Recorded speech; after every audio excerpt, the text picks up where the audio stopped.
Marites, ang mga prediksyon sa inyong mga iniidolong artista, maririnig nyo na. Ang latest, sino nga ba ang maghihiwalay? Sino rin ang magkakatuluyan? Alamin lahat yan mamaya. Ang latest, ang mga pangyayaring magaganap ngayong bagong taon, ating sisilipin. At ang latest po ngayong unang araw ng taong 2013, mga kapatid, ang mga dapat niyong malaman sa mundo ng showbiz, ngayong taong ito, ibibigay na namin. Hey, Happy New Happy Year! New Happy Year! New Year! Happy New Unang Year! araw, unang gabi ng Yes. taong 2013. We have to Ano start kaya the ang year maghihintay right. sa atin, Direk? Ako think nga. positive ako eh. Ako Think lagi, positive ganyan din ako.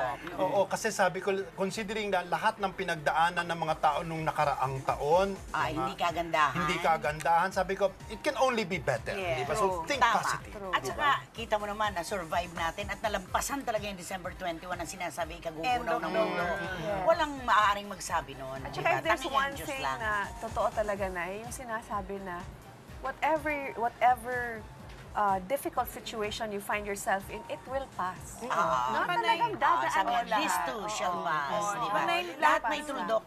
Lahat ng Gangnam Style na nag-pass rin tayo doon. Dahil Utang na loob na ka! No! na-survive natin Mas yun. gusto kong sabihin na ang problema ay hindi nakikitira, dumadaan lang sa harapan ng bahay. Correct, Yun correct. yun. That's true. Diba? That's true. At makakasama po natin ngayong gabi, mga kapatid, ang dalawang personalidad na magbibigay ng kanilang mga prediksyon ngayong bagong taon.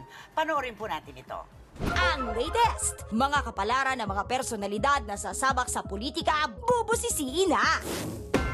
Vilma Santos, tuloy-tuloy ang politisyan niya. Maayos, maliwanas ang nakikita ko, mananalo pa siya ng award. I think she could be a probable vice presidential timber someday.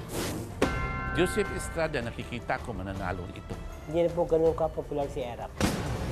His running for mayor is a big question mark. Bong Revilla po, nakikita ko, mananalo pa rin ito kung tatakbo pa siya ulit. Pero ingat lang, may distraction sa kanilang mga mag-asawa. Bong Revilla is still good for a vice presidential position 2016. Body is not good, and also his stomach is not so good. He might encounter some betrayals from his friends. Si Aga Mulak kasi Year of the Snake sa 2013, no? Maayos naman pero pinag-ingatan natin siya kaya na nakikita kong car accident sa kanyang papasok ng 2013. Manny Pacquiao, I think he's on the way down. Delikado na po si Manny Pacquiao. Even his political career is in danger. Richard Gomez po, pinag-ingatan natin baka malos po ito, matatalo sa pag-eleksyon sa Kabisayaan. Richard Gomez would be very bright in his political position someday, but he's got to be very comfortable with his wife. Luis Torres po, nakikita ko okay naman. Maswerte pa rin to siya. Still possible for Luis Torres to win again. Herbert Bautista po, nakikita ko 100% mananalo pa rin to siya. He will still win, but come 2016, there'll be a problem for Bistek. Ang ingat lang po kasi may mga plano to siyang patayin pero maliligtasan din. Alfred Vargas po, nakikita ko maayos naman pero may mga banta sa kanya. Mag-ingat lang po. May nakikita kong sakit sa kanyang leukemia. Bankable in politics si Alfred Vargas. He's still capable of getting to a higher position someday. Governor E.R. Yagito is a very good person. I can sense that he has the bright opportunity to run for a higher position someday. He could be another Erap Estrada in the making. Alam mo, 100% pa rin mananalo to sa Laguna. Mayroon pong nakikita kong babarilin siya pero maliligtas ang lahat yan. At para po mga kapatid, salubungin natin ang 2013 sa kanyang mga prediksyon. Kasama po natin ngayong gabi, Madam Rose. Good evening po. Pakigamit po natin ang mikropono natin. Marami pong mga personalidad sa showbiz ang pumasok sa pelikula. Sa politika rather. Ano sa tingin ninyo po ang magiging fate nila sa darating na eleksyon? Simulan natin sa mga kapatid katulad ni Aga Mulak. Kasi Aga Mulak sa tingin ko, no, yung talagang totoo, no, siyempre pang buong Pilipinas to, 50-50 pa. Sa Bicol ito, no? Oo, 50-50. hindi pa sigurado. Oo, hindi pa sigurado kasi hindi naman siya nakatira doon ng matagal. Ay, Kailangan maging totoo dahil lalabas to sa buong Oo, Pilipinas. oo, oo, Questionin. Okay, okay. Questionin. oo. Eh, sa tingin niyo po, ano naman ang magiging future ni, let's say, Manny Pacquiao? Oo. Para sa akin kasi naisulat ko rin sa magazine, sana huwag na lumaban. Oh no. Bakit matatalo Sa po ano siya? po? Sa Malaki po ang Sa posibilidad. politika o sa boxing? Sa boxing, sana huwag na lumaban. Kasi natatakot ako baka bigla na lang tayong gulatin. Okay. Sorpresa na maaring makatulog ng mahabang panahon. Oo na, Pwede ano, yan. in other words, ay baka mayroong ang risk na hindi pa mas maganda ang mangyari kaysa sa nung huling nangyari. Malaki ang Ayun, risk ayun. ko. Pero sa Katakot politika naman. po, Sa politics, habang sikat siya, okay. Pero pagka hindi na, Lilo, wala na. Aha.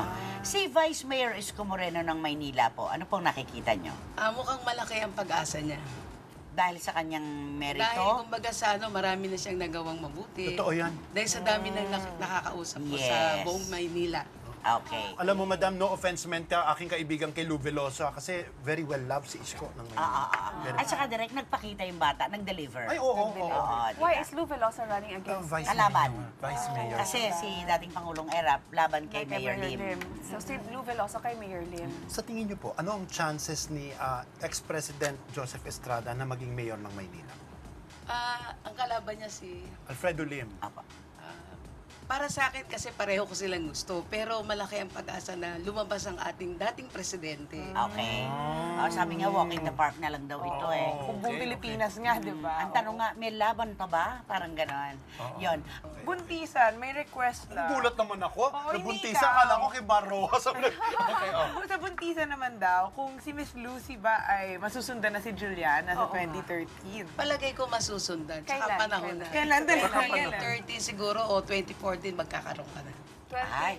13 or 2014. This year or Mapuputis ako ng 2013, manganganak ng 2014. Posible, malaki ang pag-asa. Malaki siguro yan ang sa mga pag-asa. ano yan, mga Yeah. mga March Okay. yan. Okay, So maraming salamat po, Madam Rose. Thank you so Thank much. you, Thank you Madam po. Rose. Maraming salamat po sa inyo. At hihintayin natin ang mga magiging resulta ng mga ibinato ninyong prediction ngayon. At mas marami pang prediksyon ang ating ibibigay sa pagbabalik ng Ang latest!